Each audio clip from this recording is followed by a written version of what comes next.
Hey folks, this is Doug from Two Rebels Off Grid, and we are working on that roof still. We're doing a reciprocal roof, so stay tuned and hope you enjoy this video.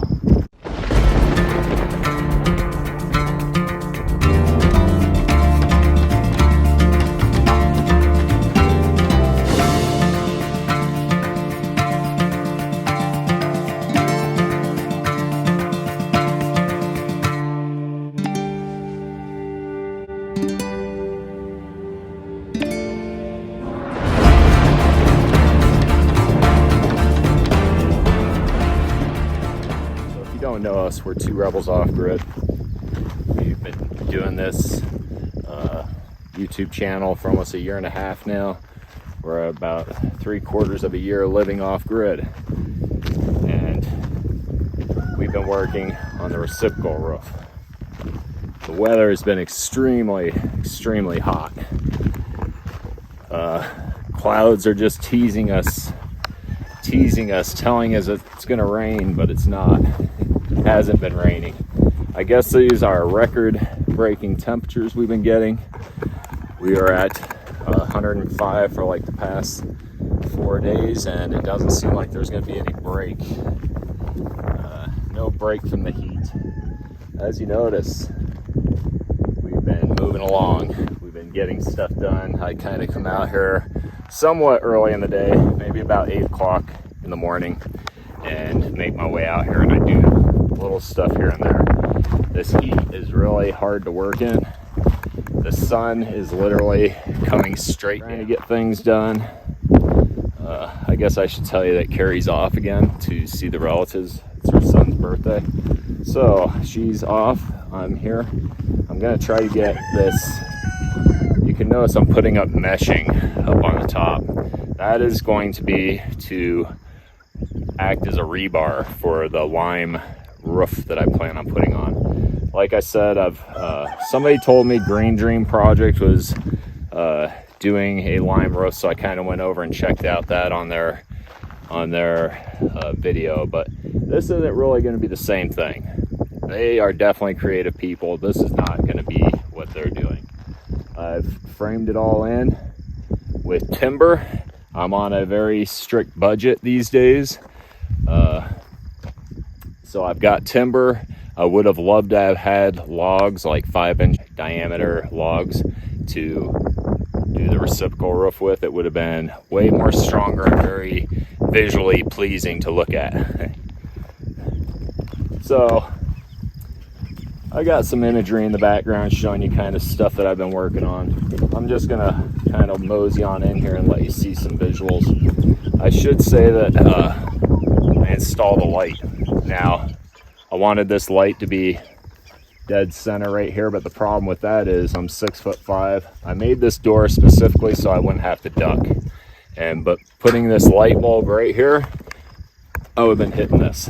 This is a very nice light. What we found in Arizona is that if you have a real flimsy gooseneck support on the light, the winds will just blow it away. We had some really flimsy, they look beautiful and everything. We installed them on our gates, and the wind came along and blew those suckers down. So now I got to resolder them, fix them up, and reinstall them. And I might have to change the mounts that they're on. But I'm gonna have to apologize for the wind right away. We're gonna go inside. One of the big problems I'm having over the week with this heat wave is that my phone, which is what I primarily film with, overheats. So I can get about 2 minutes of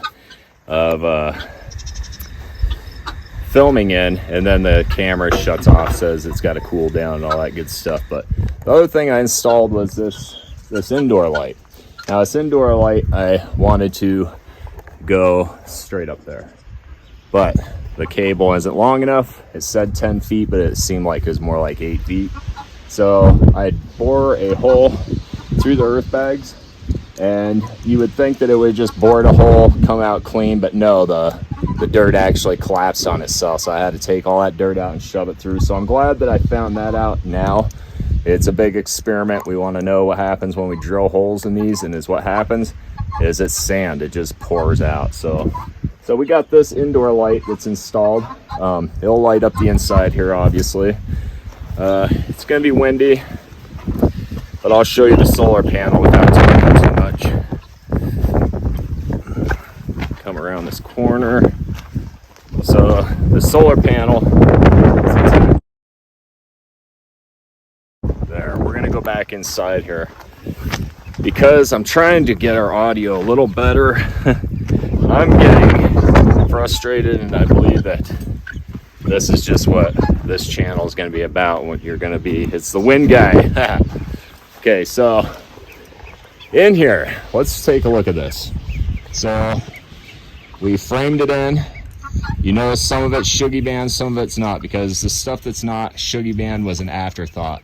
And I'm not going to shuggy band it because it's not going to be exposed to the elements. It's all going to be indoor wood. So it'll have this interesting not shuggy band and shuggy band wood pattern on the inside.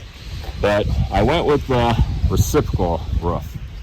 I was going to do more or less like a dome, almost like a really low dome, but I decided to do the reciprocal roof instead because I did some research and heard that the strength is pretty awesome. The roof holds itself up. I would have liked to use big logs, like 5 to 6 inch logs, to have made the main rafters. I'm on a budget, guys. I can't import logs into Arizona to do my project, so I had to go with lumber. I'm on a budget, so I got the wood that I could afford, and this is about all I can afford to frame for this project. I did go ahead, and you'll notice, but we'll show you me putting that together. I put a beam in the center. Now that was completely unnecessary. I was up here monkey swinging and hanging around on these beams, and it wasn't budging at all. I also installed these hurricane straps. Not all of them lined up perfectly the way that I wanted it to, but we got them fastened to the beams for the most part. At least 80% of them are actually strapped to the wall, about 8 earth bags down, so that's quite a bit of weight. Plus this new beam that I installed in the center is actually going to act as a pin down too, because I did put some nails, some big 10-inch nails holding that to that earth bag down below. So we did that, put on the roof. Now I'm gonna go ahead and put on all this meshing you see, and I'm gonna probably double it up. This meshing is gonna act like a rebar. It's going to act like a rebar to the lime will attach in between, and it'll be just like any standard concrete construction with the rebar inside, but this is just fine wire. I believe that when this roof cures and everything,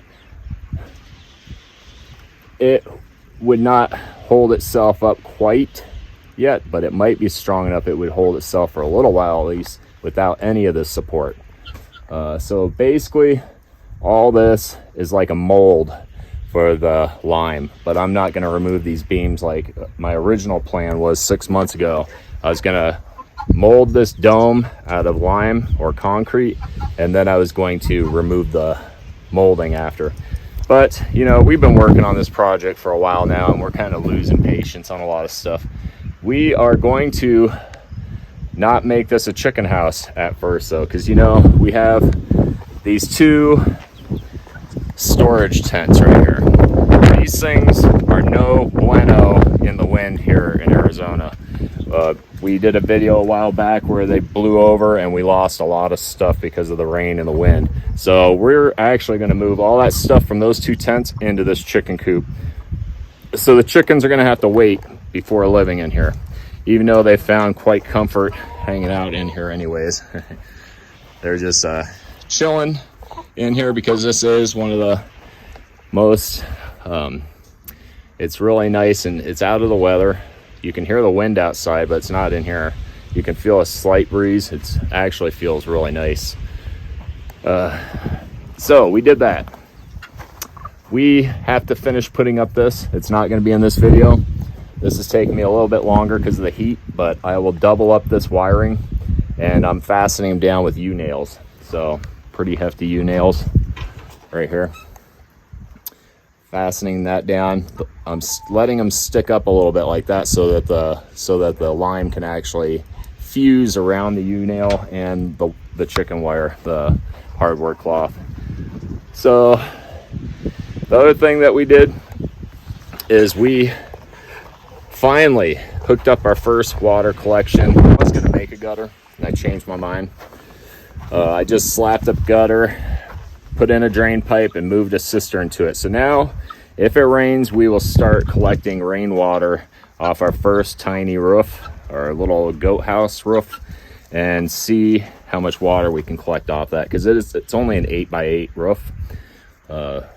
So it'll be interesting to see the rains that come, how much rain we can collect from there. And if that seems to work well and somewhat stay full, we'll cut a short hose and we'll water the goats up there at their house. Also, the thing I wanted to mention about this reciprocal roof is that I chose to go with a more shallow angle.